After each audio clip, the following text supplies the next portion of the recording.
Hello दोस्तों। आज की कहानी मेरे और मेरे ससुर जी के रिश्ते के बीच की है। मेरा नाम कामिनी है और मेरी उम्र अभी 26 साल है। मैं काफ़ी खूबसूरत हूँ। मैंने अपनी बॉडी को हमेशा फिट रखा हुआ है क्योंकि मैं रोज़ाना एक्सरसाइज करती हूँ। मेरी शादी को 7 साल हो चुके हैं।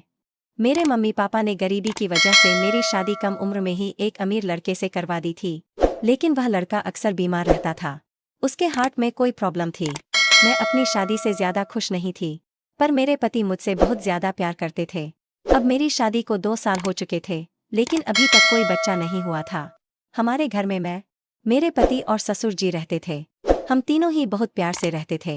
मेरे ससुर जी की उम्र 45 से 50 साल की होगी, लेकिन वह काफी जवान दिखते हैं क्योंकि उन्होंने अपने शरीर को हमेशा फिट रखा हुआ है। फिर एक दिन मेरे पति की तबीयत ज्यादा खराब हो गई और उनकी मृत्यु हो गई।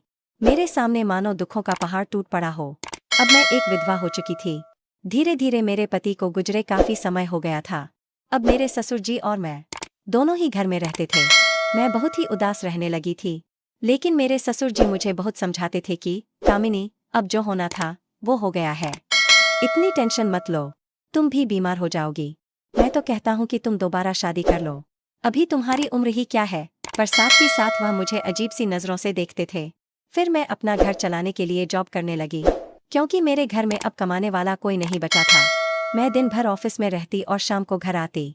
ससुर जी का बिजनेस ठीक ठाक चलता था।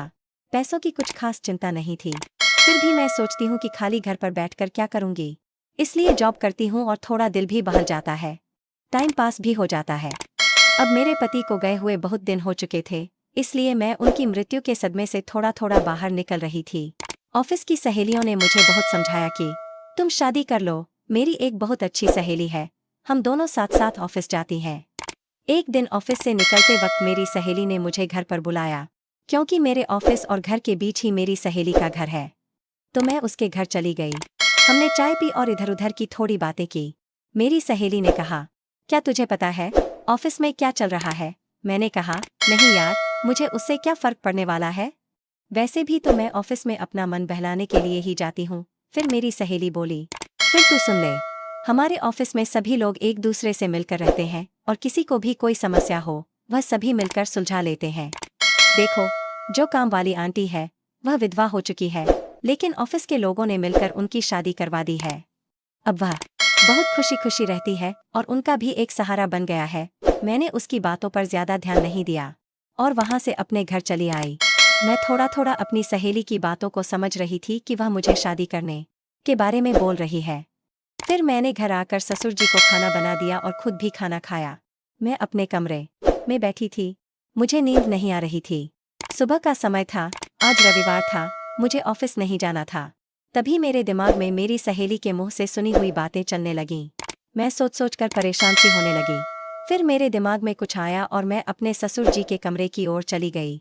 जब मैं अपने ससुर जी के रूम में गई तो उनके हाथ में एक किताब थी।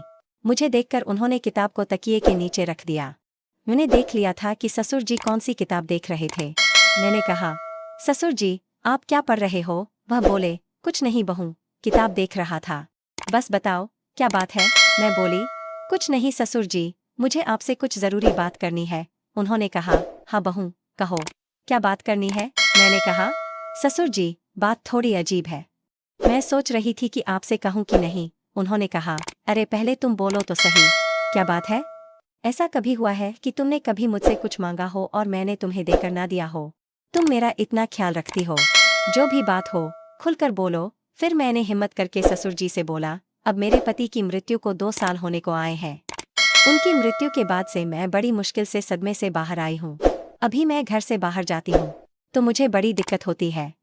आपको तो पता ही है कि विधवा औरत की तरफ लोग कैसी नजरों से देखते हैं और उसके बारे में लोग कैसी सोच रखते हैं। आपने मुझे बहुत बार बोला है कि तुम शादी कर लो। मैं चाहती हूँ कि आप मेरे लिए एक पति की खोज करो, क्योंकि अकेले मेरी जिंदगी मुझसे नहीं निकाली जा रही। मैं भी चाहती हूँ कि मेरा भी कोई जीवन साथी हो जो मेरे सुख दुख की बातें करे और मुझे बहुत ज्यादा प्यार करे। आपको पता है, एक औरत की कई जरूरतें होती हैं जो सिर्फ पति ही पूरी कर सकता है। बाकी आपको पता ही है कि मेरे माँ बाप तो इतने गरीब हैं कि उन्होंने पता नहीं एक बार मेरी शादी कैसे कर्ज उठाकर की है। मैं अब उनको कोई तकलीफ नहीं देना चाहती। अब मेरे लिए तो आप ही सब कुछ हो। मैं बड़ी हिम्मत करके आपसे यह बात कह रही हूँ। मुझे विश्वास है कि आप मेरे लिए कुछ अच्छा ही करोगे। उसके बाद ससुर जी ने मुझे अपने पास बैठा लिया और मेरे साथ कुछ बातें करने लगे। वे मेरे सुख दुख को बांटने लगे। फिर ससुर जी मुझसे बोले, बहू, जिस चीज की तलाश तुम बाहर से कर रही हो, वह चीज तुम्हें घर में ही मिल सकती है। अगर तुम चाहो तो मैं तुम्हारी सभी जरूरतों को पूरा कर सकता हूँ। ससुर जी की बात सुनकर तो मेरे होश उड़ गए। मैंने बोला, ससुर जी, मैं तो आपकी बेटी समान हूँ, आप यह सब कैसे सोच सकते हैं। ससुर जी बोले, देखो बहू, तुम्हें पता है, तुम्हारी सासू माँ की मृत्यु के बाद से मैं अकेला ही जिंदगी बिता रहा हूँ, और जब से तुम्हारे पति की मृत्यु हुई है, तुम भी अकेली जिंदगी बिता रही हो। अगर तुम्हारा इरादा हो तो हम दोनों का अकेलापन दूर हो जाएगा और हम दोनों एक दूसरे के सहारे जिंदगी बिता लेंगे, और बाहर किसी को कुछ भी पता नहीं चलेगा। बाकी मेरे जाने के बाद यह सारी प्रॉपर्टी भी तो तुम्हारी ही है, और इस प्रॉपर्टी को संभालने वाला भी तो कोई चाहिए। बाकी लोगों की टेंशन मत लो, वे तो जब तुम विधवा की जिंदगी जी रही हो तब भी बातें करते थे और अब भी करेंगे। सच कहूँ तो बहू, मैं तो उसी वक्त तेरा दीवाना हो गया था जब मैंने तुझे पहली बार देखा था। फिर मैंने ससुर जी से बोला कि मैं सोच कर बताती हूँ। अगली सुबह मैं उठी और खाना बनाने लगी। अगले दिन मैं ऑफिस नहीं गई, मैं किचन में खाना पका रही थी। तभी ससुर जी किचन में आए और बोले, बहू, आज ऑफिस नहीं जा रही हो क्या। मैंने कहा, नहीं, आज नहीं जा रही हूँ, आज मैंने ऑफिस से छुट्टी ले ली है। आप कहीं जाने वाले थे, गए नहीं क्या। वह बोले, नहीं, आज मेरी तबीयत ठीक नहीं है। मैंने सोचा कि आज घर रहकर आराम कर लूं। कुछ देर के बाद घर में कुछ मेहमान आ गए। हम लोग मेहमानों के आदर सत्कार में लग गए। मैंने उनसे हालचाल पूछा और उन लोगों से ढेर सारी बातें की। मेहमान के रूप में मेरे चाचा और चाची जी आए हुए थे। जब मैं मेहमानों से बातें कर रही थी तभी ससुर जी बाहर घूमने चले गए। उनकी आदत है कि जब वे घर पर रहते हैं तो वे खेतों की तरफ घूमने चले जाते हैं। फिर थोड़ी देर के बाद मेरे चाचा चाची भी खाना खाकर चले गए। दोपहर का समय हो चुका था। मेरे दिमाग में ससुर जी की बातें घूम रही थीं। मैं सोच रही थी कि इस अकेलेपन के साथ मैं सारी जिंदगी कैसे बिताऊंगी। मैं ससुर जी के साथ रहूंगी तो हो सकता है कि हमारा कोई बच्चा भी हो जाए। और ससुर जी की बात सही है, उनके जाने के बाद उनकी सारी प्रॉपर्टी भी तो मेरी ही है। मुझे ससुर जी की बातें काफी हद तक सही लग रही थीं। फिर मैंने ससुर जी को कॉल किया और बोली, ससुर जी, खाना तैयार हो गया है, आकर खाना खा लीजिए। इस पर वह बोले, मैं अभी बाहर हूँ और मुझे थोड़ा समय लगेगा। मैंने कहा, ठीक है, मैं जरा बाहर जा रही हूँ तो देर शाम तक वापस आऊंगी, क्योंकि मैंने मार्केट शॉपिंग करने के लिए जाना था। फिर मैं मार्केट चली गई और वहां से अपने लिए और ससुर जी के लिए कुछ कपड़े खरीद कर लाई। जब मैं घर पहुंची तो शाम हो चुकी थी। ससुर जी अपने कमरे में सो रहे थे। मैंने ससुर जी को उठाया और वे नहाने चले गए। अब चारों तरफ शांति हो चुकी थी। शाम का समय था। फिर मैं ससुर जी के पास गई और उनको वह सब बातों के लिए हाँ बोल दी जो उन्होंने मुझे कही थी। ससुर जी मेरी हाँ सुनते ही खुश हो गए। फिर मैं उनके साथ, उसके बाद तो आप समझ ही सकते हैं, जो होना था वह हो गया। मैंने ससुर जी को फिर से अपनी ख्वाहिश बताई और ससुर जी ने मेरी ख्वाहिश पूरी कर दी। हम दोनों ने 1 से 2 घंटे तक एक दूसरे से वह सब बातें की और सारा काम किया। इस तरह से हम दोनों ससुर बहू काफी खुशी खुशी पति पत्नी की तरह रहने लगे। अब मुझे किसी भी चीज की दिक्कत नहीं होती, क्योंकि अब मुझे कहीं भी जाना होता है तो मैं ससुर जी के साथ चली जाती हूँ और हम खूब एंजॉय करते हैं।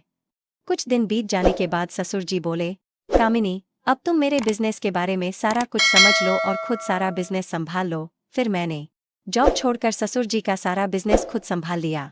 अब हम दोनों पति पत्नी के जैसे रहने लगे हैं। मैं ससुर जी की हर बात का ख्याल रखती हूँ और वे भी मेरी हर बात का ख्याल रखते हैं। कुछ दिनों के बाद हमारे घर बच्चा भी हो गया और हमारी जिंदगी काफी अच्छे से चल रही है, क्योंकि ससुर जी ने मेरी हर कमी को पूरा कर दिया है। हमें दुनिया की कोई परवाह नहीं है, कोई कुछ भी बोले, हम लोग अपने घर खुश हैं। तो मेरे प्यारे दोस्तों, अगर आपको मेरी यह कहानी पसंद आई हो तो चैनल को सब्सक्राइब जरूर कर लें और बेल नोटिफिकेशन ऑन कर लें। एक प्यारा सा कमेंट करके बताएं कि आपको मेरी स्टोरी कैसी लगी। कल मिलेंगे एक और वीडियो के साथ। धन्यवाद।